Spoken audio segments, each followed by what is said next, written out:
So,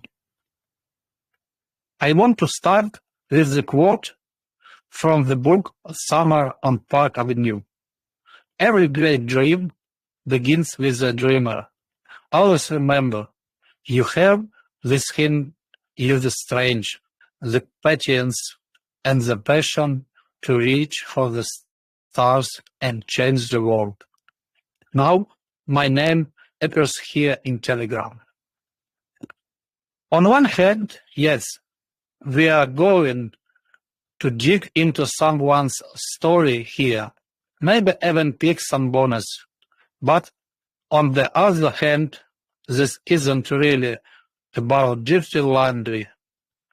It's about understanding how it will unfold.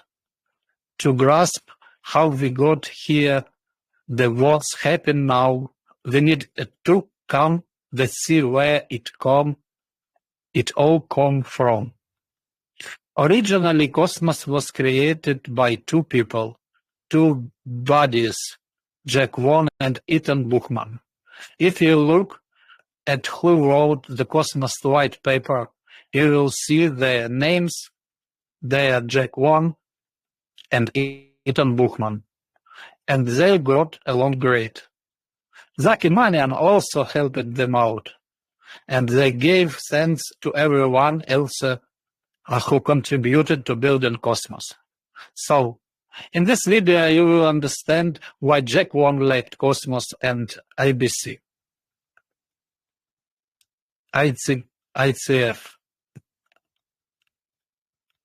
Abandoning his creation to the mercy of the wild beast, the cartel.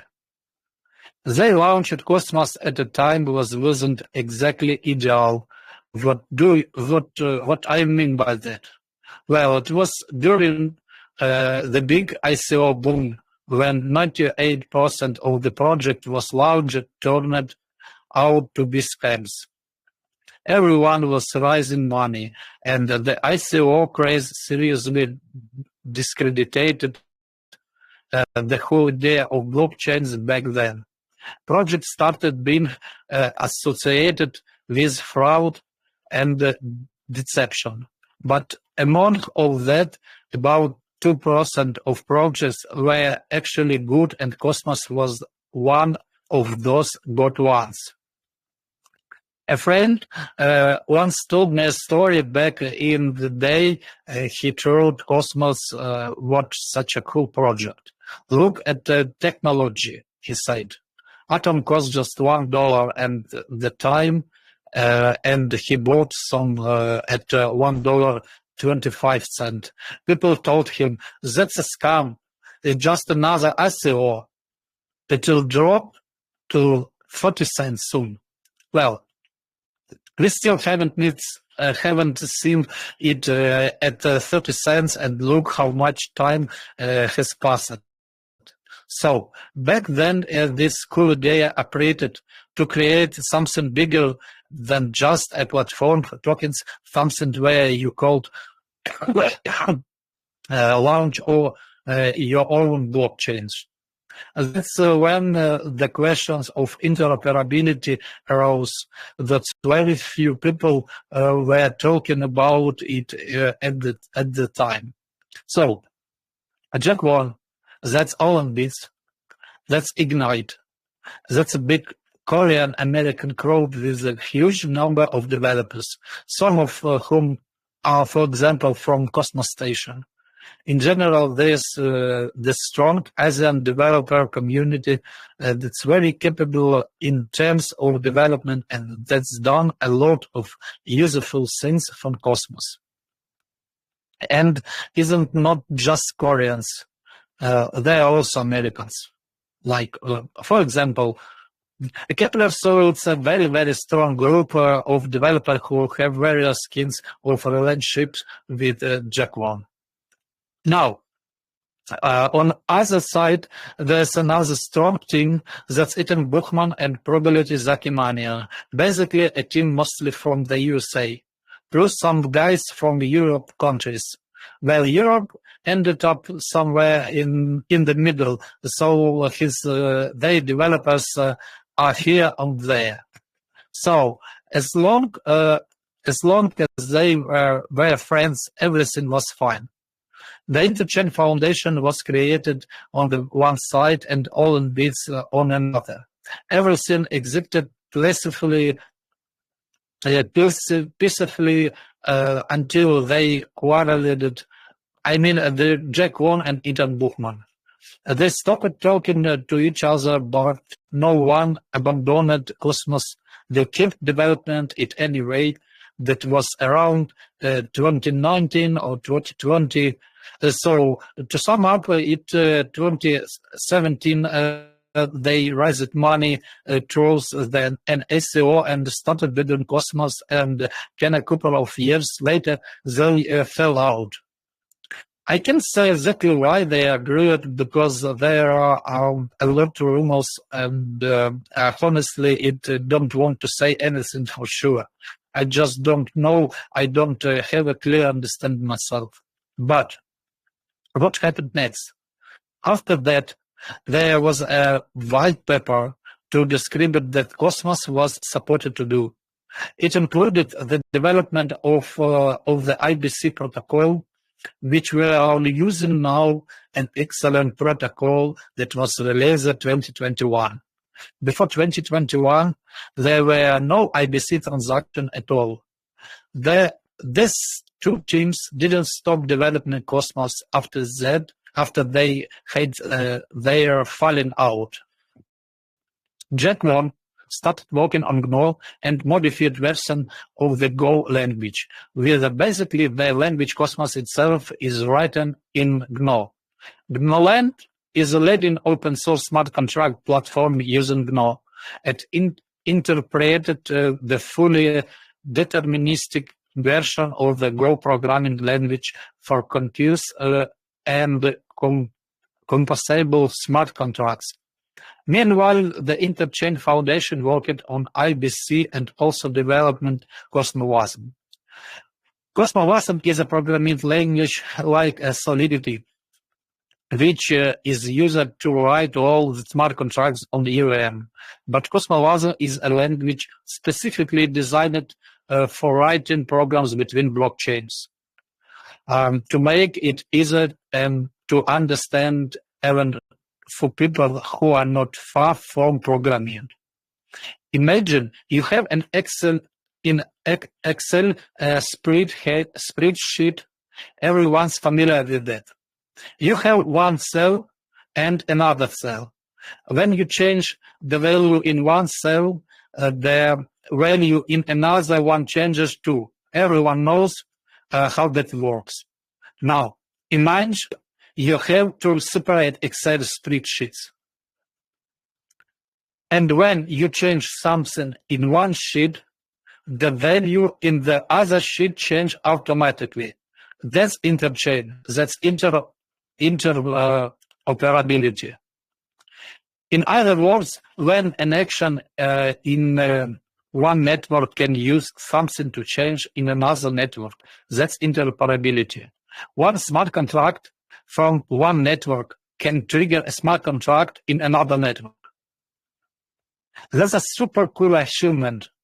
That's completely changed the whole approach to blockchain and make our dream of Web3 world, where many blockchain interact with each other, a reality. Let's summarize again. The Interchain Foundation is led by Ethan Buchman now, and all in builds is Jae Kwon. Then in 2020, they come to disagreement but conclude development Cosmos all source. By that time, Kwon already has a completely different vision. For now, the blockchain should be governed and developed. So, in short, during the distribution, 20% went to the Beast and 20% went to All Bits and Jae Kwon. And All Bits focused more on their own language, the GNUland. And they also created Ignite. They are all very important things. Plus, both Kwon and Buchman invested in the development of Tendermint. So, what's a tender mean?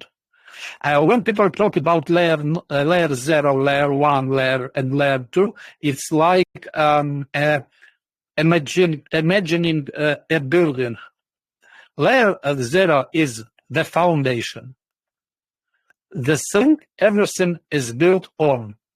When we talk about tender means that's layer 0 in Cosmos. What is layer 0 about? It's about how one machine communicated with another, how they send ones and zeros to each other and understand each other. That's how Tendermint works. It's also called BTF, Byzantine Fault-Tolerant Blockchain. In short, it's about consensus between machines, how they accept blocks. It's written there that you need 67% of the voting power to confirm a block. So we can ignore the remaining 33%. That's how consensus works and how these machines interact with each other. That's layer 0. Then, layer 1 is once built on top of it. That's Cosmos SDK. That's why it's different that the machines are already connected to each other and can reach consensus. So the question is, what do we build on top of that foundation? We can build things like a voting module or a token minting module on so on. That's layer 1. The structure will build on the foundation. And then there's layer 2 solution. What does it mean? With those, we can create dApps, decentralized application. Since our machines are already connected at layer 0, whom tokens are sent and what kinds of transactions can happen, such as voting, staking, unstaking. On top of that, we can build, for example, an exchange. If we look at osmosis, for example, its layer 0 is Tendermint. Layer 1 is Cosmos SDK with some custom models. And layer 2, it's a dApp itself, the exchange that we connect to.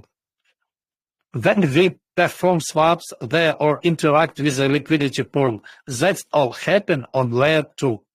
At some point, they develop Cosmos, IBC, and Tendermint, and Interchain Foundation. And for developers coming into the Cosmos ecosystem, there were tons of great tools. That was in 2021. Yes, in 2021, they fully implemented the IBC protocol. So, to sum it up, Ethan Jae and Jae Kwon, together with their teams, built Tendermint and the original version of Cosmos SDK. After that, they had a bit of a falling out just before releasing the IBC protocol, which was one of main milestones on the roadmap. The Interchain Foundation took over the implementation and funding of the IBC protocol. Under the Interchain Foundation, they also created a validator. There was a validator from Jae Kwon and another validator called Informal System. The creator of both the Interchain Foundation and Informal System is Ethan Jae, who owned 20% of the tokens went, while another 20% went to Jae Kwon, who was behind Ignite and Orlan Bills, both of which also contributed a lot. They delegated their tokens to different validators who made contributions to ecosystem. They kept building, and the first point of serious conflict came with Atom 2.0 proposal, which was conceived and developed by Zaki Mania, but was not approved. That was proposal 69, if I'm not mistaken. Let's not let's not go too deep into the details. But the proposal broke the naturally that has exceeded exactly turned the previously neutral relationship between the two founders into outright hostility once the idea was put for a vote. So the Atom 2.0 proposal didn't pass. And you can actually look up how the voters was split. That the vote revealed a deep vision within the ecosystem, showing which group supported whom. Cosmos and the big difference between Cosmos and another network is there isn't a single foundation or a sale or anything like that. The Interchain Cosmos ecosystem is controlled by a large numbers of independent groups. Let's summarize. There were two pieces said. On one hand, it was an attempt to add more value to Atom, as people always say, of course. On the other hand, it was an attempt to give more power and influence to the Interchain Foundation, which in the end is exactly what happened. So we had one group, Zaki Manian, Adam Bookman, and another group, Jae Kwon, Cosmos Station, and so on. They proved that they could block a proposal because they had enough voting power. This was a very serious moment. Before that, everyone assumed the Interchain Foundation ruled everything, that they had absolute control. But it turned out, no, that's not the case. The Interchain Foundation was unable to push through a proposal that served its own interest. That became proof that Cosmos is not centralized, unlike Solana or Ethereum, where everything goes the way the foundation decides. That's a very important point about decentralization. When people say we want everything to be decentralized, it's also important to understand their downsides. When there are several captains and one captain say we should do it this way, while another says no, we shouldn't, that can create exactly this kind of situation. So in 2021, everything was clear. The map was completed, and they fulfilled all the promises we made in proposal 917. That we promised to create Cosmos SDK. Did we promise to create Cosmos SDK and the IBC protocol so that everything will work? We promised it, they delivered. Now, Interchain and cartel. Interchain and cartel are are very important things. Terms that the very cosmonauts should know, because they often appeared on Twitter. All right, let's talk about cartel. So, the cartel refers to Bookman and his company. Is a group of validators who have both significant voting power and influence, allowing them to push proposals that grant them funds for development. As a result, other validators or development teams often don't have enough voting power or social influence to receive funding for their own projects. On one hand, in this great for the cartel, they can direct resources their way, vote to their own proposals, but they also realize that they can't handle everything alone. So they need to allocate funds to other developers too. They also understand that new developers are joining people who are not yet on the side of the cartel, nor on the side of its opponents. This newcomers could potentially align with the cartel, but how can they get access to funding? That's why RDAO, Atom Accelerated DAO. RDAO was created. It was meant to ensure that community pool funds were distributed not only to those who belong to the cartel, but also to others, so that everyone could have access to development grants. To identify the main players in Buchmann's team, you just need to look at whose allocation funds to whom, who receives those funds, and who's responsible for managing them. True, to be fair, there are also some people listed as responsible who don't actually belong to the cartel. Imperator can be considered part of the cartel that's a 100% cartel. Also Cryptocurrency or Strange Love and others. The cartel isn't just one group of people, isn't a mix of different individuals who, due to certain circumstances, have received larger delegation from the Interchain Foundation. For example, the Interchain Foundation delegated a significant amount to Cosmos Station. These are not part of the cartel at all. We should see Cosmos Station as part of Jae Kwon's team. And by the way, the first proposal that clearly showed who is part of the cartel and who isn't, all right, who strongly opposed to the cartel was the Atom 2.0 proposal. Those who voted no with veto were clearly anti-cartel. Let's summarize.